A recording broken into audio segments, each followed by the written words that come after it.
Okay guys, alam naman natin na parating na ang Valentine's Day. So I'm sure dun sa mga loveless sa inyo ay medyo magkakram at maghahanap ngayong Valentine's Day.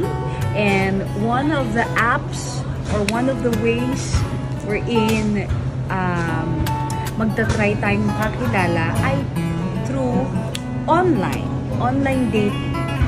May papayo ko lang sa inyo guys, be very careful.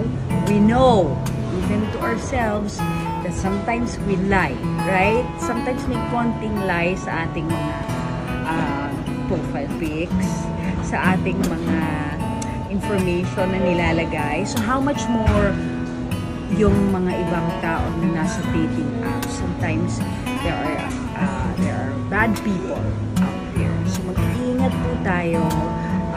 I'm saying that it's not gonna be successful, but you know, ayun, marami pa rin aali-aligid na masasabi.